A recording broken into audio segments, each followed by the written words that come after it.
So after years of silence, Victor was back. The mysterious man at the centre of the alien interview story had returned more than a decade after the original footage became public. This time, rather than simply telling you what Victor said, I'm going to let you hear it for yourself. What you're about to watch is the interview commonly circulated as Victor returns 11 years later. I'm going to leave the interview largely uninterrupted because after everything we've covered in the previous 4 parts, I think you deserve the opportunity to hear Victor's claims in his own words. As always, remember that these are claims, not independently established facts. So listen carefully. This is Victor's return. We've been living in hiding. Essentially, my life from before your documentary ended with that phone interview, and since then I have been living.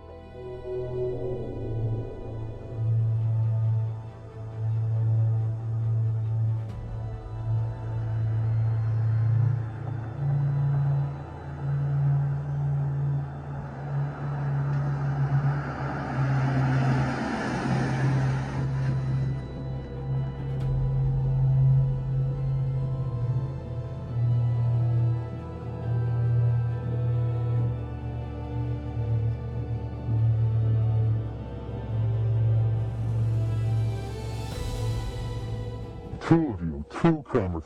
I was under the impression that it would only be you and your camera. All right, Victor, duly noted. But you did come to us Yes. and request this interview. Yes. And you did request money, which you've been paid. Yes. Per your insistence, it was just to be me.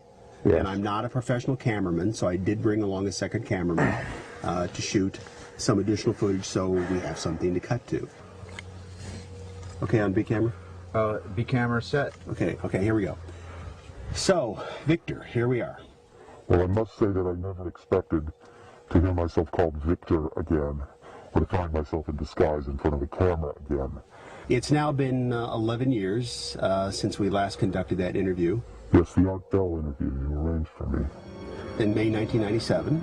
As the interview progressed, I began to get a different sense, and that was that he was scared. I think Victor really is scared. That was a pleasant experience, I say with some sarcasm. Looking back on it now, 11 years later, you didn't want to do it. I did not want to do it on the day that I did it.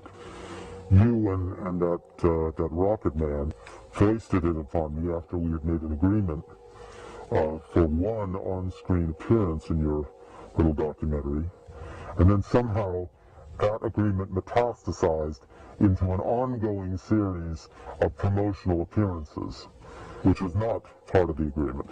You agreed to do that one phone interview with Art Bell Coast to Coast to promote the video at the time. Which was a live interview, and I had made it abundantly clear that I was not to be put in a position of revealing my whereabouts in a live situation. Again, Victor, with all due respect, you knew that the Art Bell show was live. You say that now, that's not how I remember it, but in any case, it's a thing of the past. Well, in any event, you contacted us for this interview. This situation has not been of my choosing. If I came to you and requested, as you say, in fact I find that characterization insulting. I did not request to give you information, I offered you information. Yes, I did demand payment. Certainly I demanded it. I would not have been given it had I not demanded it. You are the businessmen. You are the filmmakers, the video makers, the documentarians. You and that rocket man, you have made whatever profits have been made over the last decade off of the... I can't think of a reason why I would want to be giving you information were it not for the money. Certainly any illusions I had that my information might actually spur the government have been sadly mistaken. It's been 11 years since I brought out that tape. What follow-up has there been? Who among these so-called ufologists, these self-proclaimed investigators. Show me one of them that's demanded information about S4 under the Freedom of Information Act. Show me one of them that has seriously attempted to confirm or deny the existence of the alien interview program. All they care about is talking among themselves and making videotapes, making documentaries, promoting themselves. Do you at least feel vindicated that no one has conclusively debunked the tape? But the only vindication that I could imagine would be if the government finally revealed all that they know about these aliens. So are you saying that the internet truth seekers are not living up to your expectations? That is an understatement. Well, I should say they perhaps are living up to my expectations, since my expectations were admittedly low to begin with.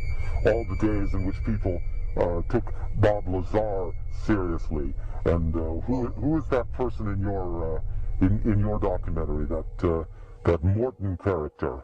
Sean David Morton. Yes, a researcher. What has he discovered to corroborate or debunk the interview since that time? He was more than happy to take it at face value. Then, when he too was being paid, I assume you paid him as well as me. All of these people are charlatans. All of these people are at best hobbyists and at worst professional con men. Well, I'm assuming that you've seen the finished product. What did you think of Bob Dean's interview, the retired NATO commander? Well, he took the video at face value, but that was a case of being correct by accident. What about Rick Baker? Rick Baker's won Academy Awards. Rick Baker is a professional makeup artist, a makeup businessman. It's in his best interest to say that he can do much better than the real thing. And that other makeup man, the same goes for him. The John Criswell. John Criswell, yes. They both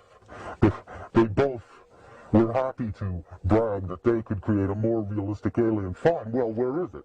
In the Men in Black movies? In that ridiculous alien autopsy footage? Show me a more authentic alien than the one in that interview. By all means, if these makeup people are capable of creating a more realistic alien, then show me, compare it, place it before the public. These people are show people. Everything for them is hyperbole.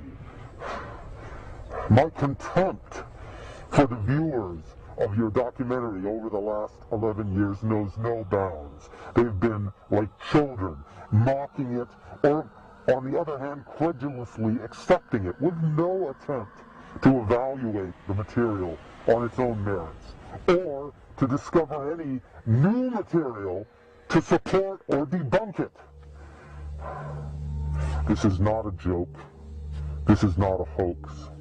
Certainly I'm staking my reputation on it. If an anonymous individual in a rubber mask could be said to be staking his reputation on anything, I challenge these ufologists to debunk me, discover my identity. If they really believe that the alien interview footage is a hoax, prove it.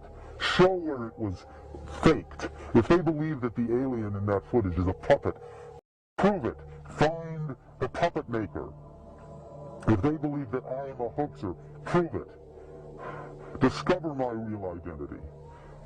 It certainly doesn't matter to me at this point. Do you need some water?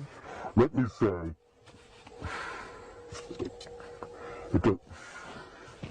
no. Let us finish this. All right. Let's move on to some new areas. How do you respond about rumors in the UFO community that Cheney and Rumsfeld have known about the EBEs since the Nixon administration? Well, certainly Cheney knows everything there is to know within the government.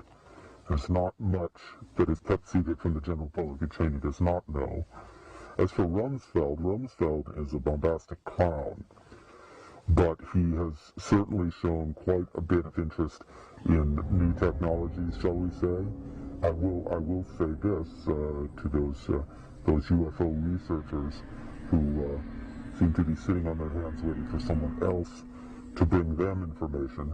If you do your research and discover where Rumsfeld was in the middle of March of this year, I think you will learn a few things that perhaps you would like to know. Would you care to elaborate? No, I would not care to elaborate, and I frankly don't think that you, the producers of this documentary, would like for me to elaborate. Do you think that President Bush has been kept up to date on our ET program, or that Cheney has kept all the information from him? President Bush, now there is a puppet. There is your artificial marionette. And no one seems to be able to identify him as an artificial president. Why should they be able to recognize a real alien when they see one? President Bush is irrelevant to the process of government, and certainly irrelevant to the decision-making that goes on from the Vice President's office. While we're talking about the current administration, what are your thoughts about 9/11? I'm not going to talk about 9/11. You're not going to talk about 9/11? 9/11 is like the Bermuda Triangle. 9/11 is not part of this story. Shall we say that?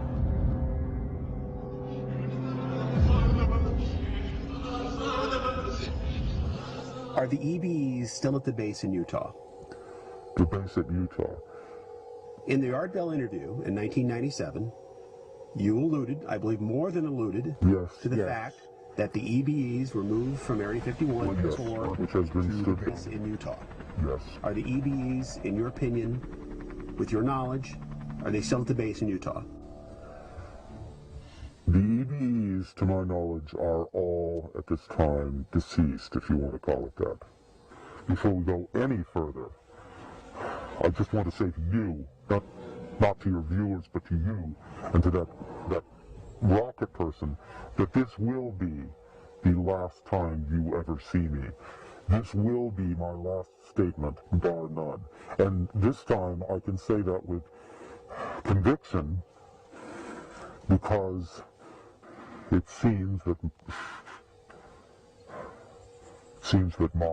this container has reached its expiration date. I am apparently not long for this world. So, this will be my final testament.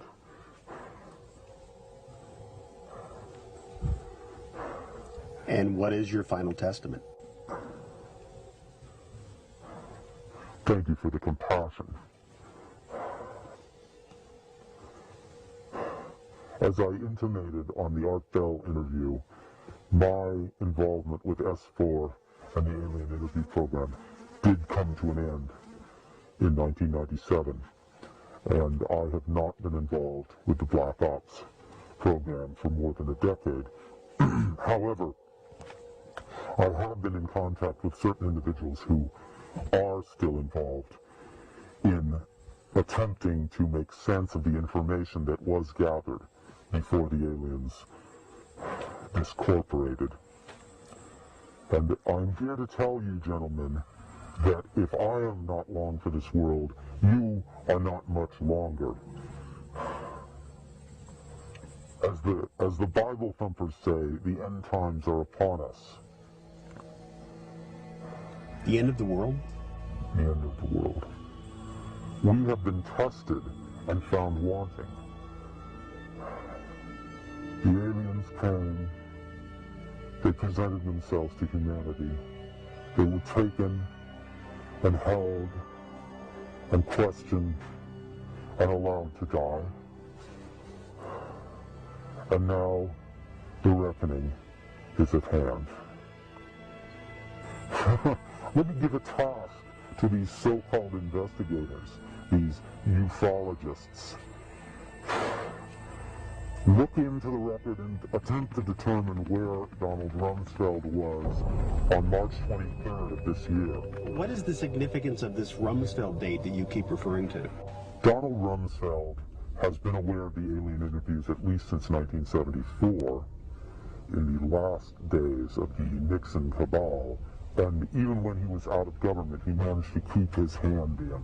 But it was not until the bogus telepath program was finally exposed within the secret black ops operation that the true translation, that the true meaning of the alien communication was made clear to him. And since then, I think you will find he has lost all interest in the United States and trivial earthly power. His sole interest now is to find a way to be one of those who are taken off when the end comes.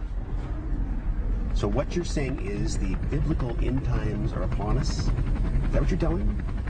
It's rather childish to call them biblical, since the Bible itself is simply a smokescreen.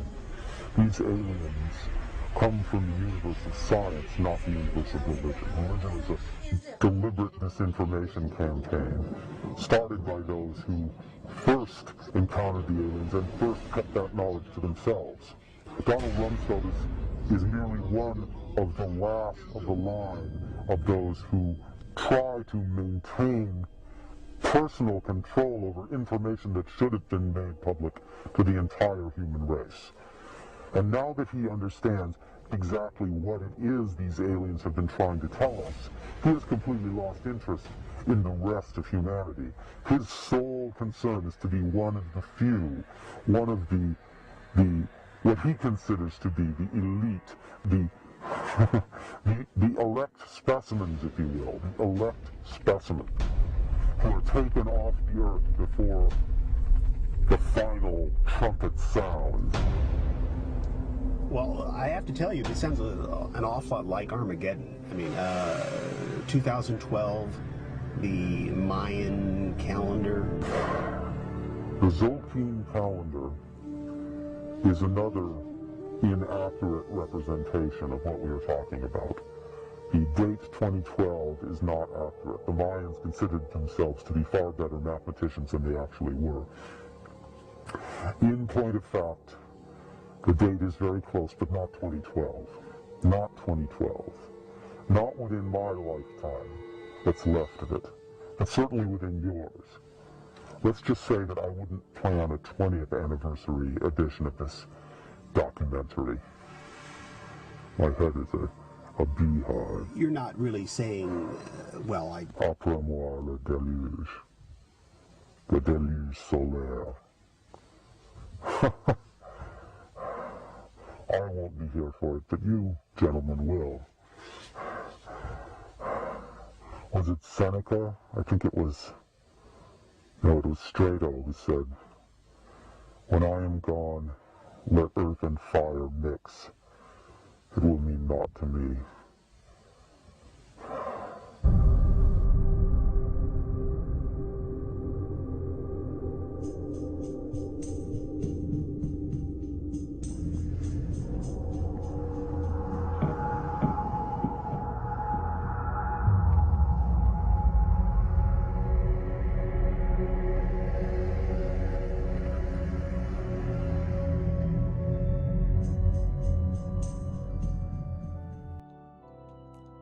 So that was Victor. More than a decade after the original alien interview story emerged, he returned to speak about it again, and after hearing him for ourselves, we're left with a very different question.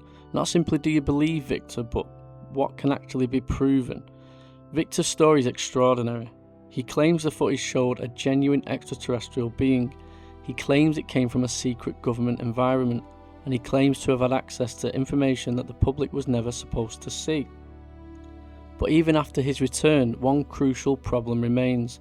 We still don't have independently verified evidence proving who Victor actually was.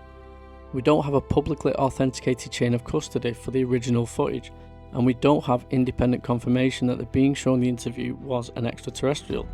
That doesn't automatically mean that Victor was lying, but it does mean we have to separate the testimony from the evidence, and that's where this story gets really interesting. because so far we followed the story from the perspective of the people who believed the alien interview was real. We've heard about the tape, we followed the people who supposedly held this, we followed Victor, and now we've heard Victor himself return years later. But there's another side to the story, a side that asks whether the footage could have been created rather than leaked, whether the being could have been a sophisticated prop, whether the story surrounding Victor holds up under scrutiny, and whether there are inconsistencies that could completely change the way we look at everything we've just watched. Because if Victor was telling the truth, what we just watched could be one of the most extraordinary pieces of alleged extraterrestrial evidence ever released. But if the skeptics are right, then we may have been watching something very different, a carefully constructed story built around an alleged alien and presented to the world as something that was never meant to be seen. And that's where we're going to go next.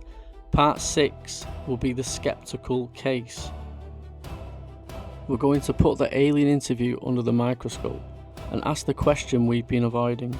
Was this really an extraterrestrial being, or was it an elaborate hoax? Make sure to tune in for part 6. We're going to put the alien interview under the microscope and see if once and for all we can get to the bottom. Was it real, or was it a hoax? As always, keep your eyes to the skies, as the next story could be yours. Good night, God bless, and I will see you on the next one. Bye.